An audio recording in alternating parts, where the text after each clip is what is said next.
Hello everyone, welcome back to Lucky Loaders 15.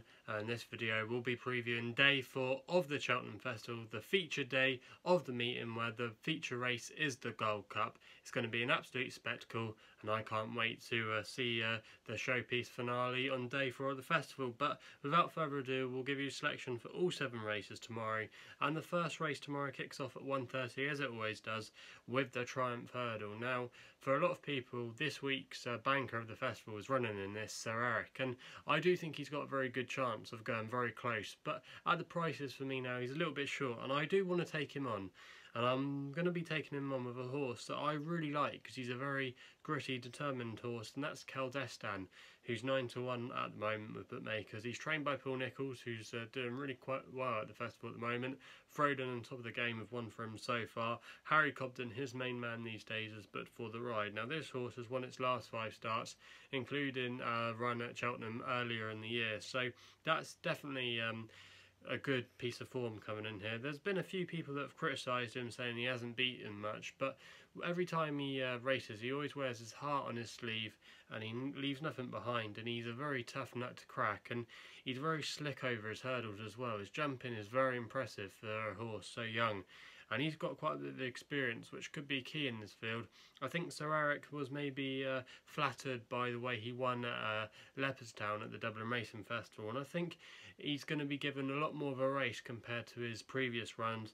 I think there's quite a few more interesting contenders, some of the likes which could come from Pentland Hills, even though he's got to find a little bit more on the flat ratings with Sir Eric. But flat ratings doesn't always mean you can take to the game. He has taken to the game so far, but I just think maybe if they use some tactics tomorrow and try and find him out, I think maybe something like Destin could come out of the woodwork and maybe spring a surprise. So I wouldn't be all over Sir Eric, even though the JP McManus team have had a good festival. But I just think at the prices, I think Destin is a good each way bet, and you know you're going to at least hopefully get a run for your money. So that's going to be my tip to kick things off.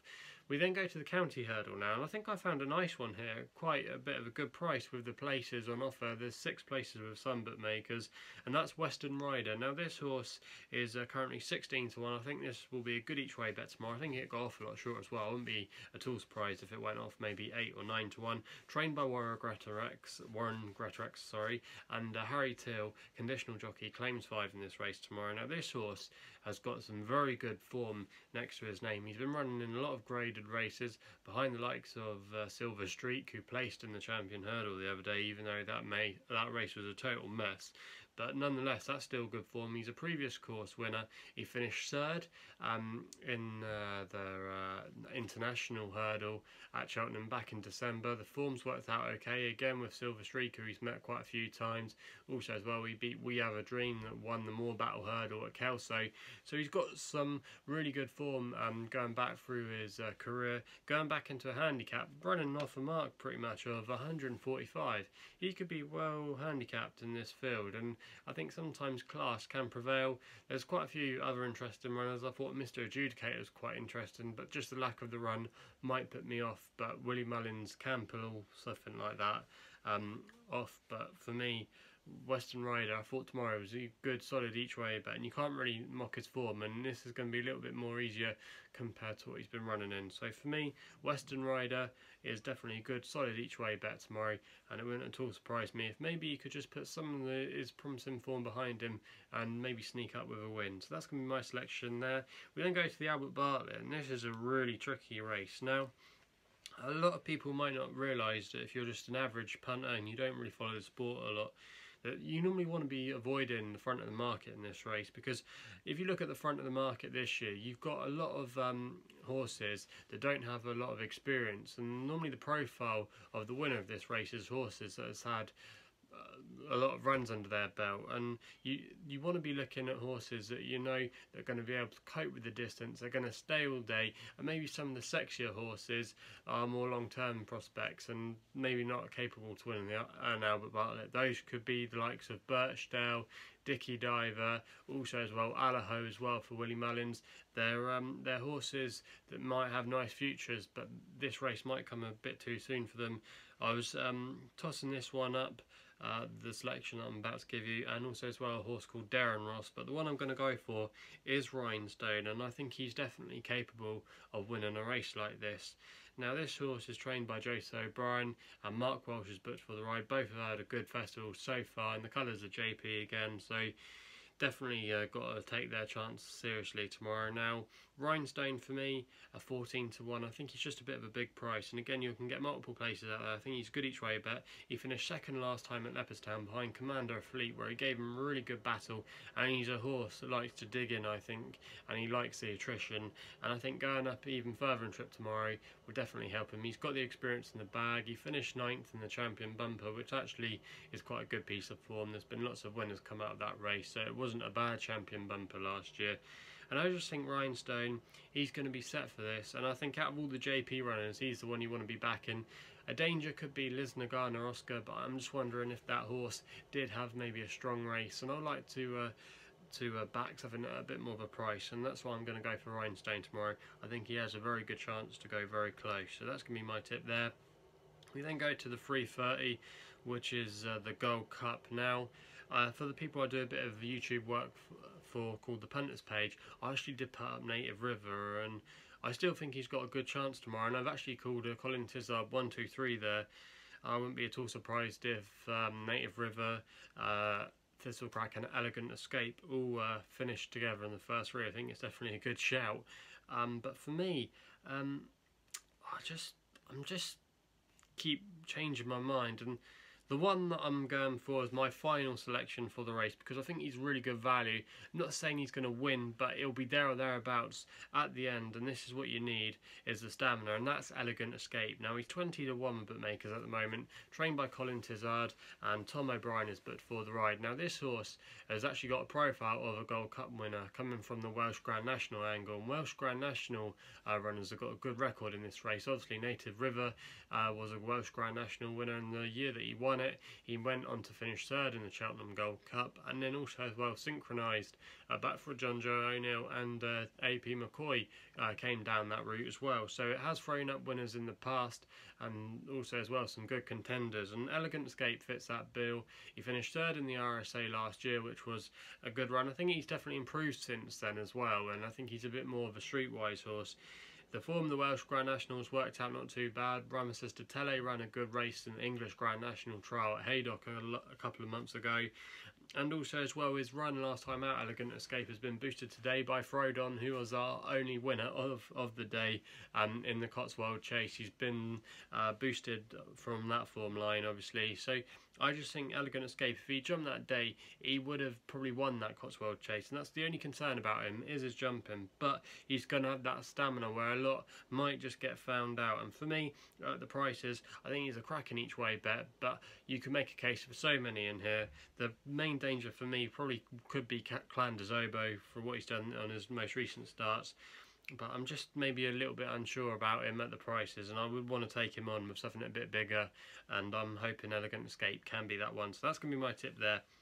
We then go to the 4:10 for one of probably my more stronger fancies of the day, and that's an old favourite of mine in the Foxhunters, with a horse called Shantou Flyer. Now this horse is 9 to 1 with bookmakers at the moment, trained by Richard Hobson. David Maxwell's booked for the ride, and he's brought quite a few horses this year.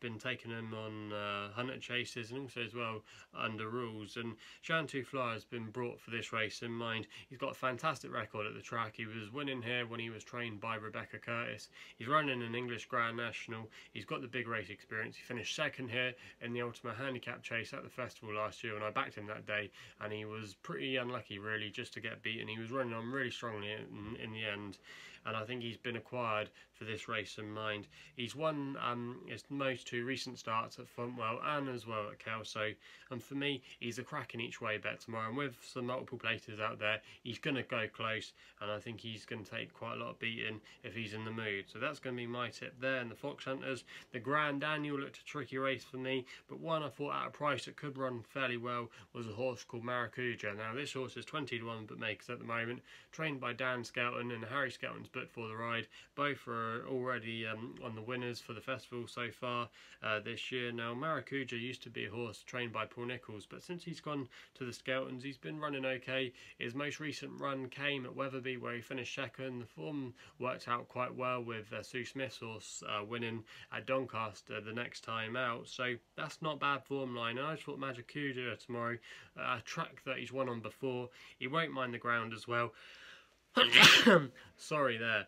And yeah, so he's won at the track before, he won't mind the ground, and I just think he could definitely go fairly close tomorrow. And if he's in the mood, he's going to take not a lot of beating, but he's definitely going to be on the premises, in my opinion. At 20 to 1, I think he's a cracking each way bet, and he can stay a bit further as well. He's won over 2.5 miles, so that's always a good positive. Going up that hill, he hopefully should be okay on the stamina side. If he can get into a good rhythm, I see no reason why he can't make the frame, so he's going to be my tip there. We then go probably for my strongest fancy of the day, which comes in the 5:30, the final race of the festival, the Martin Pipe. And I love a horse here called Early Doors. I think he's got a fantastic chance tomorrow. 10 to 1, best odds of the bookmakers at the moment. Trained by Joseph O'Brien, and John Joe Nails booked for the ride. Very top conditional jockey at the moment, whose services are being used by quite a lot of jockeys. This sort of so far, things maybe haven't gone to plan. He ran against Apple's Jade last time out when he finished a well-beaten second, but back in a bit more easier company. Even though the Martin Pipe is a very competitive race, he's back in easier company now. He finished third in this race last year, and the form of that race has worked out really well with this festival. You had Disco Rama of Paul Nolan finished second in the 4-miler behind LeBroy, and also as well the 4th place horse was a massive gamble today in the Patomps. That was Cider Burley, and obviously he won in great style in the end, considering he had quite a tough time of things going through the race. But Early Doors, I think he's at a track now that he really likes. He'll like the softening conditions as well. He hasn't had his ground this year. He's got a lot more things in his favour, and even though he does have to give away quite a bit of weight to some of his rivals, I think he's a cracking bet with multiple places, 6 places with some firms as well. So with 6 places at 10 to 1 each way, if you can still get that, I think he's a cracking each way bet. So they're my tips for the final day of the Cheltenham Festival. Thanks for all your support throughout this week, and all your views and the likes and the new subscribers. If you haven't done so already, please subscribe to my YouTube channel here at Lucky Loads 15 for more horse racing tipping videos.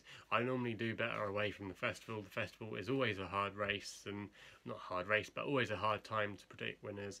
But I give it my best shot, and hopefully you were on Roxana and also as well Frodon, and hopefully a few winners tomorrow. So that's all I got to say. Please gamble responsibly. You can also follow me on Twitter as well at LuckyLoaders15, and we'll be seeing you soon.